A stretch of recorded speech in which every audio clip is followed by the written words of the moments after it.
എൻ്റെ അല്ല, എനിക്ക് എന്നെ സംബന്ധിച്ചിടത്തോളം ഞാൻ മനസ്സിലാക്കുന്നത് ഒരു രാഷ്ട്ര സർക്കാരുമായി ബന്ധപ്പെട്ട് ഒരു ഡിപ്ലോമാറ്റിക് രീതിയിലാണ് കാര്യങ്ങൾ പറയുക. അവിടെ ഒരു രാജ്യത്ത്, അതുകൊണ്ടാണ് ഞാൻ ഈ പറഞ്ഞത്, LTT ഒരു ഓർഗനൈസേഷനാണ് ബേസ്ഡ് ഇൻ ശ്രീലങ്ക. അപ്പോൾ അവിടെ ആ ഓർഗനൈസേഷൻ രാജീവ് ഗാന്ധി കൊല്ലുമ്പോൾ നമ്മൾ ശ്രീലങ്കക്കാരാണ് അല്ല, എന്ന് അങ്ങനെയല്ല. അത് പറയട്ടെ. അപ്പോൾ ഇവിടെ ഒരു ഡിപ്ലോമാറ്റിക് ഇഷ്യൂ ഉണ്ട്. ഇപ്പം എനിക്ക് കൃത്യമായിട്ടറിയാം, ISI എന്ന് പറയുന്ന ചാരസംഘടനയുണ്ട്. ISI ആണ് ഈ പറയുന്ന എല്ലാ ടെററിസ്റ്റ് ഓർഗനൈസേഷനെയും ഫണ്ട് ചെയ്തുകൊണ്ടിരിക്കുന്നതും അവർ തന്നെയാണ് അതിനുള്ള സപ്പോർട്ട് കൊടുക്കുന്നതും. ഇതൊക്കെ ഇന്ത്യ എല്ലാ ഫോറങ്ങളിലും ഉന്നയിച്ചിട്ടുള്ളൊരു കാര്യമാണ്. കാർഗിൽ യുദ്ധം ആസൂത്രണം ചെയ്തത് പാകിസ്ഥാൻ ആർമിയാണ്. ഇത്തരത്തിലുള്ള എതിർപ്പുകളെല്ലാം പാകിസ്ഥാനുമായി ഇന്ത്യക്ക് ഡിപ്ലോമാറ്റിക് തലത്തിലുണ്ട്. അത് അന്താരാഷ്ട്ര ഫോറങ്ങളിൽ ഉന്നയിക്കപ്പെട്ടിട്ടുണ്ട്. ഇപ്പം മുംബൈ അറ്റാക്കിൽ അജ്മൽ കസബിനെ തൂക്കിക്കൊന്നു. മുംബൈ അറ്റാക്ക് നടത്തിയത് ഇതേപോലെ തന്നെ ജെയ്ഷെ മുഹമ്മദാണ്. അപ്പോൾ നമ്മൾ പാകിസ്ഥാൻ ആണ് ഈ അറ്റാക്കിന്, ഞാൻ ഈ പാകിസ്ഥാനി ആയിരിക്കും കേട്ടോ, അങ്ങനെ വിചാരിക്കും വേണ്ട. നമ്മളൊരു ഇന്റർനാഷണൽ അല്ലല്ല, അതിനകത്തൊരു ദുരുപദിഷ്ടതയുണ്ട്, അങ്ങനെയൊന്നും പറയണ്ട. അങ്ങനെ അത് മനസ്സിലാവുന്നുണ്ടെന്നൊന്നും പറയണ്ട. കാരണം എന്ന് വെച്ചാൽ അതിങ്ങനെ ഇവിടെ നിന്നിട്ട് എനിക്ക് തെളിയിക്കേണ്ട കാര്യമൊന്നുമല്ല. ഈ പറയുന്ന കാര്യം കേട്ടാൽ മതി. അതായത് ഒരു ഇൻ്റർനാഷണൽ ലെവലിൽ ഒരു പ്രശ്നം ഉന്നയിക്കണമെങ്കിൽ ആ സർക്കാരുമായി ബന്ധപ്പെട്ട് നമ്മളൊരു വിമർശനം ഉന്നയിക്കണം. രാജ്യം അങ്ങനെ ഒരു കാര്യം ഉന്നയിച്ചിട്ടില്ല. ഈ പറയുന്ന എന്നയുടെ കുറ്റപത്രത്തിൽ പറഞ്ഞിരിക്കുന്നത് പാകിസ്ഥാൻ ബേസ്ഡ് ആയിട്ടുള്ള ജെയ്ഷെ മുഹമ്മദാണ് എന്നുള്ളതാണ്. പാകിസ്ഥാനെ നമ്മൾ ടാർഗറ്റ് ചെയ്യുന്നുണ്ട്, സംശയമില്ല. പാകിസ്ഥാൻ ഇന്ത്യയുടെ ശത്രു രാജ്യമാണ്. ഇന്ത്യയിൽ പല തരത്തിലുള്ള പാകിസ്ഥാനുമായി ഇന്ത്യക്ക് യുദ്ധമുണ്ടായിട്ടുണ്ട്. അതിനകത്തൊന്നും ഒരു തർക്കവുമില്ല. ഇവിടെ വളരെ ടെക്നിക്കലാണ് കാര്യങ്ങൾ. നമുക്കത് തെളിയിക്കാൻ കഴിയണം. പാകിസ്ഥാൻ ഗവൺമെൻറ് സപ്പോർട്ട് ചെയ്ത് നടത്തിയ ഒരു പരിപാടിയാണിത് എന്ന് തെളിയിക്കാൻ കഴിയുമ്പോഴാണ് പാകിസ്ഥാൻ ഗവൺമെന്റിനെതിരെ നമുക്കൊരു നിലപാടെടുക്കാൻ. ഞാനൊന്ന് പറഞ്ഞോട്ടെ സാർ, ഇതിനുള്ളൊരു മറുപടിയാണ്. അതായത് സാർ പറഞ്ഞല്ലോ, ഇന്ത്യ ഒരു അന്താരാഷ്ട്ര ഫോറത്തിലും, ഡോക്ടർ അരുൺ ഒരു സെക്കൻഡ്, അന്താരാഷ്ട്ര ഫോറത്തിലും ഇക്കാര്യം, അതായത് ഈ ആക്രമണം നടന്നതിന് തൊട്ട് പിന്നാലെ തന്നെ ഈ പുൽവാമ ടെററിസ്റ്റ് അറ്റാക്ക് ഉന്നയിച്ച ആദ്യത്തെ കോൺഫറൻസ് എന്ന് പറയുന്നത് മ്യൂണിച്ച് കോൺഫറൻസ് ആണ്. മ്യൂണിക്കിൽ നടന്ന ആ കോൺഫറൻസിൽ ബൈലാറ്ററൽസ് മീറ്റ് ആണ് അവിടെ നടക്കുന്നത്. അതിൽ പ്രധാനപ്പെട്ട അതായത് ഈ സെക്യൂരിറ്റി കോൺഫറൻസ് ആണ്. അതിൽ ഗ്ലോബൽ ലീഡേഴ്സ് എല്ലാവരും ഉണ്ട്, സെക്യൂരിറ്റി എക്സ്പേർട്സ് ഉണ്ട്. അങ്ങനെയുള്ള ഒരു പ്രധാനപ്പെട്ട വേദിയിൽ ഈ ആക്രമണം നടന്നത് 14-ാം തീയതിയാണ്. 17-ാം തീയതി നടന്ന കോൺഫറൻസിൽ ഇന്ത്യ പറഞ്ഞത് എന്താണ് എന്ന് ഞാൻ പറയാം. അതിൽ അമേരിക്കയും ജർമ്മനിയും റഷ്യയും ഒക്കെ അടക്കമുള്ള എല്ലാവരും പങ്കെടുക്കുന്ന ആ കോൺഫറൻസിലാണ് ഇന്ത്യയുടെ deputy national security adviser, I'm quoting the person, deputy national security adviser Pankaj Saran പറഞ്ഞത്, 600ഓളം ഡെലിഗേറ്റുകൾക്ക് മുന്നിൽ വെച്ച് സരൺ കൃത്യമായി പറഞ്ഞത്, ഈ ആക്രമണം അത് ജമ്മു കശ്മീരിന്റെ പുൽവാമ ഡിസ്ട്രിക്റ്റിൽ ഉണ്ടായ ആക്രമണം, ആ ആക്രമണം പാകിസ്ഥാൻ മണ്ണിൽ നിന്ന്, Pak sponsored terrorism on Indian soil, അങ്ങനെയാണ് പറഞ്ഞത്. പാകിസ്ഥാന്റെ പിന്തുണയോടെ നടന്ന ആക്രമണമാണ്. ജെയ്ഷെ മുഹമ്മദിനെ, മസൂദ് അസറിനെ, ആഗോള ഭീകരനെ വളർത്തുന്നത് പാകിസ്ഥാനാണ്. ആ പാകിസ്ഥാനെതിരെ ആദ്യമായി തന്നെ 3 ദിവസത്തിനിപ്പുറം നടന്ന മ്യൂണിക്കിലെ കോൺഫറൻസിൽ ഇന്ത്യ കൃത്യമായ നിലപാട് പറഞ്ഞിട്ടുണ്ട്. പിന്നീട് അങ്ങോട്ടുള്ള എല്ലാ അന്താരാഷ്ട്ര വേദിയിലും പാകിസ്ഥാന്റെ മണ്ണിൽ നിന്ന് ഈ ഭീകരരെ നുഴഞ്ഞു കയറാനായി അവർക്ക് ആയുധവും അവർക്കുള്ള ആവശ്യമായ സൗകര്യങ്ങളും ഒരുക്കി കൊടുക്കുന്ന സർക്കാരിന്റെ പിന്തുണയില്ലാതെ ഒരു രാജ്യത്ത് ഭീകരവാദം വളരില്ല. അത് വളർത്തുന്നത്, പാകിസ്ഥാന്റെ മണ്ണിൽ വളർത്തുന്നത് ആ സർക്കാരിന്റെ മാറി മാറി വന്ന സർക്കാരുകളുടെ പിന്തുണയോടുകൂടി തന്നെയാണ്. അത് മ്യൂണിക്ക് മുതൽ ഇങ്ങോട്ട് ഫെബ്രുവരി 17 മ്യൂണിക്കിൽ, പിന്നീട് അങ്ങോട്ടുള്ള അന്താരാഷ്ട്ര ഫോറങ്ങളിലൊക്കെ ഇന്ത്യ ഉന്നയിച്ചിട്ടുള്ളതാണ്. അല്ല, ഇത് ഈ പറയുന്ന ഈ പുൽവാമയുടെ കാര്യത്തിൽ മാത്രമല്ല. ഞാൻ ഒരു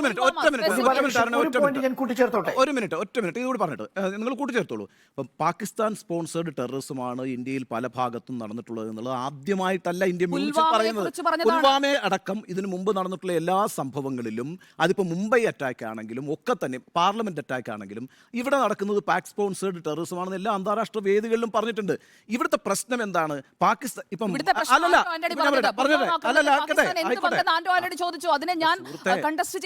കണ്ടസ്റ്റ് ചെയ്തോ, ഞാനത് കേട്ടല്ലോ. ഇപ്പൊ അൽ ഖൈദയുടെ തലവനായിട്ടുള്ള പിന്നെ അദ്ദേഹത്തിന്റെ ഈ പറയുന്ന ഒസാമ ബിൻ ലാഡനെ അമേരിക്ക എവിടെയാണ് കൊന്നത്? പാകിസ്ഥാനിലാണ് കൊന്നത്. അങ്ങോട്ടേക്ക് അങ്ങോട്ടേക്ക് സ്ട്രൈക്ക് ചെയ്യാണ് ചെയ്തത്.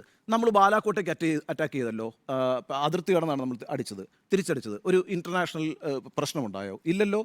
ഇറാൻ നമ്മൾ അടുത്തിടയ്ക്കാണല്ലോ ഇറാൻ കയറിയിട്ട് പാകിസ്ഥാൻ്റെ ബലൂചിസ്ഥാൻ ആ ഏരിയയിൽ പോയിട്ട് അറ്റാക്ക് ചെയ്ത് വന്നിട്ടുണ്ടല്ലോ. തീവ്രവാദികളുടെ ക്യാമ്പുകൾ എവിടെയൊക്കെ ഉണ്ടോ അവിടെയൊക്കെ അറ്റാക്ക് ചെയ്യുന്ന ഒരു രീതി ഇപ്പോൾ ലോകത്തിനുണ്ട്. അതിപ്പോൾ അതൊരു അതിർത്തി കടന്ന യുദ്ധമായി പോലും ആരും കാണുന്നില്ല. അതുകൊണ്ടാണ് ബാലാക്കോട്ടിൽ പ്രശ്നമായി വരാഞ്ഞത്. ബാലാക്കോട്ടിൽ പോയി നിങ്ങൾക്ക് അടിക്കാൻ കഴിഞ്ഞത്, അതിർത്തി കടന്ന് അവിടെ അടിക്കാൻ കഴിഞ്ഞത് ഈ പറയുന്ന ഇന്ത്യയിൽ ഈ പുൽവാമ സംഭവം നടന്നുകൊണ്ടാണ്. അതൊരു യുദ്ധമല്ല, അതൊരു രാജ്യത്തിനെതിരായി പ്രഖ്യാപിക്കുന്ന ഒരു യുദ്ധമല്ല. അത് അൽ ഖൈദയുടെ കാര്യത്തിൽ ചെയ്തിട്ടുണ്ട്, അത് ഇറാൻ ചെയ്തിട്ടുണ്ട് പാകിസ്ഥാനിൽ, തിരിച്ച് പാകിസ്ഥാൻ ഇറാനിലേക്ക് അറ്റാക്ക് ചെയ്തിട്ടുണ്ട്, നമ്മൾ ബാലാക്കോട്ടേക്ക് അറ്റാക്ക് ചെയ്തിട്ടുണ്ട്. ഇവിടുത്തെ പ്രശ്നം എന്താണെന്നറിയാമോ? ഇവിടുത്തെ പ്രശ്നം എന്ന് പറയുന്നത് പാകിസ്ഥാൻ പാക് സ്പോൺസേഡ് ടെററിസം ആണെന്ന് പറഞ്ഞിട്ടുണ്ട്. ഇതിന് മുമ്പ് പറഞ്ഞിട്ടുണ്ട്, അത് കാർഗിൽ അല്ല, പറഞ്ഞിട്ടുണ്ട്, പുൽവാമയെ കുറിച്ച് മുംബൈ അങ്ങനെ പറഞ്ഞിട്ടില്ല എന്ന് അങ്ങ് പറഞ്ഞു. അതുകൊണ്ടാണ് എനിക്ക് അതിനോട് എതിർക്കേണ്ടി വന്നത്. അരുൺ എന്തോ പറയാൻ ഡോക്ടർ അരുൺ. കഴിഞ്ഞതിന് ശേഷം എനിക്കും പറയണ്ടേ. ശരി, ഡോക്ടർ അരുൺ. സമയം കൊടുക്കുന്നതല്ല, പക്ഷേ അരുൺ നേരത്തെ അല്ല, ഒരു വാചകം കൂടി നമ്മൾ നേരത്തെ സാങ്കേതികത്വത്തിലേക്ക് പോകുമ്പോൾ ഒരു പ്രശ്നമാണ്. പാകിസ്ഥാൻ ഏതെങ്കിലും രീതിയിൽ നേരിട്ട് ഈ ആക്രമണം നടത്തി എന്ന് NIA-യുടെ കുറ്റപത്രത്തിലില്ല. പകരം ജെയ്ഷെ മുഹമ്മദിനെയാണ് കുറ്റപ്പെടുത്തിയിരിക്കുന്നത്. പക്ഷേ നമുക്ക് അനുമാനിക്കാം, സ്വാഭാവികമായും പാകിസ്ഥാനിലെ മണ്ണിൽ നടക്കുന്ന എല്ലാ ഭീകര പ്രവർത്തനങ്ങളും പാകിസ്ഥാൻ ആർമിയുടെ അറിവോടുകൂടിയാണ് എന്നൊരു നിലപാട് നമുക്ക് എടുക്കുന്നതിൽ തെറ്റില്ല. മാത്രമല്ല, ഈ സത്യപാൽ മാലിക് പറയുന്നത് പാകിസ്ഥാൻ തന്നെയാണ് ഈ ആയുധങ്ങൾ നിറച്ചു കൊണ്ടുവന്നിരിക്കുന്നത് എന്ന അഭിമുഖത്തിൽ സമ്മതിക്കുന്നതുമുണ്ട്. പക്ഷെ മറ്റൊരു കാര്യം കൂടി നമ്മൾ മറന്നു പോകരുത്. ഇതേ പാകിസ്ഥാൻ തന്നെയാണ് ഈ 44 ജെയ്ഷെ മുഹമ്മദ് ഭീകരരെയും അറസ്റ്റ് ചെയ്യുകയും മാർച്ച് മാസത്തിൽ ഇന്ത്യക്ക് കൈമാറുകയും ഈ നടപടിയെടുക്കുകയും ചെയ്തിരിക്കുന്നത്.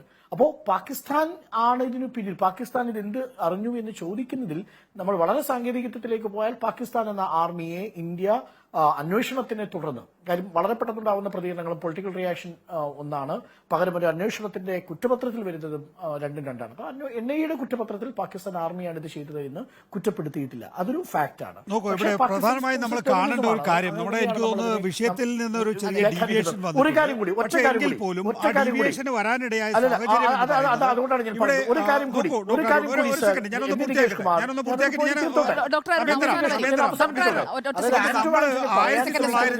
1971 അവസാനമായി പാകിസ്ഥാനുമായി ഒരു സാമ്പ്രദായിക യുദ്ധം നടത്തിയിട്ടുള്ളത്. പിൽക്കാലത്തുള്ള എല്ലാ തീവ്രവാദി ആക്രമണങ്ങളും പാകിസ്ഥാന്റെ മണ്ണിൽ നിന്നുള്ള യുദ്ധം തന്നെയാണ്. അതായത് അതിർത്തി കടന്നുള്ള തീവ്രവാദം എന്ന നിലയിൽ ഈ പരോക്ഷ യുദ്ധത്തിലേക്ക് പാകിസ്ഥാൻ കടന്നു വന്നു. ആ പരോക്ഷ യുദ്ധം എന്ന് പറയുന്നത് ഈ പാകിസ്ഥാൻ്റെ ആർമി തന്നെയാണ്. അവിടെയുള്ള വിദ്യാഭ്യാസമില്ലാത്ത ചെറുപ്പക്കാരെ മതഭ്രാന്ത് ചെലുത്തി അവരെ ഇന്ത്യൻ മണ്ണിലേക്ക് പറഞ്ഞയക്കുന്നു. എന്നിട്ട് ഇവിടെ നിന്ന് ബോംബ് പൊട്ടിച്ചാവുന്നു.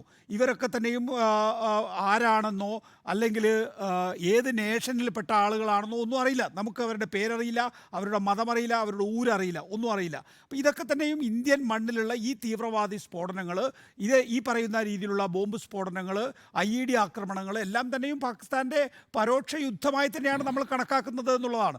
നോക്കൂ, അവിടേക്ക് എത്തുമ്പോഴാണ് ഇവിടെ ഒരൊറ്റ മിനിറ്റ്, ലഷ്കർ-ഇ തോയ്ബ ആണെങ്കിലും മറ്റ് തീവ്രവാദി സംഘടനകളാണെങ്കിലും അവർ ഉത്തരവാദിത്തം പെട്ടെന്ന് ക്ലെയിം ചെയ്യുന്നത്. അവിടെ ഒരു ഡീപ്പ് സ്റ്റേറ്റിൻ്റെ സാധ്യതയുണ്ടോ എന്നുള്ളതാണ് ഈ പുൽവാമയുമായി ബന്ധപ്പെട്ട സംശയങ്ങൾ എപ്പോഴും വരുന്നത്.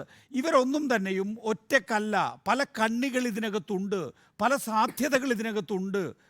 അങ്ങനെയുള്ള സാധ്യതകൾ ഉപയോഗപ്പെടുത്താൻ വേണ്ടി ഇന്ത്യയിലൊരു ഹിന്ദുത്വ സർക്കാർ തന്നെ അധികാരത്തിലെത്താൻ വേണ്ടി ഈ എലിമെൻസിനെ കൂടി ഉപയോഗിക്കുന്നുണ്ടോ എന്ന സംശയമൊക്കെ നിരവധി തവണ ഉന്നയിക്കപ്പെട്ടിട്ടുള്ളതാണ്. അപ്പോൾ യഥാർത്ഥത്തിൽ ഞാൻ ഈ പറഞ്ഞ രണ്ടാം ഘട്ടമാണ് പ്രധാനമായും ഇപ്പോൾ ആന്റണിയുടെ പ്രശ്നവുമായി ബന്ധപ്പെട്ടിട്ടുള്ള ചർച്ചയാകേണ്ടത്.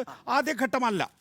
ഓക്കെ, ഡോക്ടർ അരുൺ പറഞ്ഞ് അവസാനിപ്പിക്കാം. അതെ, അല്ല, ആന്റണി എന്ന പ്രതിപക്ഷ പാർട്ടിയുടെ MP-യുടെ നിലപാടിനെ ഞാൻ പിന്തുണയ്ക്കുന്നത് ഒരു ശത്രുരാജ്യത്തിന്റെ മുന്നിൽ 2500ഓളം പാരാമിലിറ്ററി ഫോഴ്സിനെ 78 വാനുകളിലായി കോൺവോയ് അടിസ്ഥാനത്തിൽ ഒട്ടും സുരക്ഷിതമല്ലാത്ത റോഡിലൂടെ, അതും വിമാനം വേണമെന്നുള്ള ആവശ്യത്തെ നിരാകരിച്ച് 300 കിലോഗ്രാം RDXുമായി കാത്തുകിടക്കുന്ന ഈ കാറിന് മുന്നിലേക്ക് ഇട്ടുകൊടുത്തതിന്റെ സെക്യൂരിറ്റി ലാബ്സ്, ഇന്റലിജൻസ് ഫെയിലിയർ, അത് ഈ സർക്കാരിന് മേലിൽ തന്നെ ഉള്ളതാണ്. അത് കണ്ടില്ലെന്ന് നടിക്കാൻ കഴിയില്ല. അത് ചൂണ്ടിക്കാണിക്കേണ്ടത് പ്രതിപക്ഷ MP എന്ന നിലയിൽ ആന്റണിയുടെ ഉത്തരവാദിത്വമാണ്. അതാണ് അദ്ദേഹം ചെയ്തത്. അതിന് രാജ്യദ്രോഹം എന്നല്ല നമ്മൾ പറയേണ്ടത്. അദ്ദേഹം നടത്തിയത് ഒരു പ്രതിപക്ഷ തിരിക്കുന്ന ഒരു MP-യുടെ നിലപാട് തന്നെയാണ് എന്നതാണ് എന്റെ പക്ഷം. ഞാൻ ആ ടേക്കിൽ അവസാനം.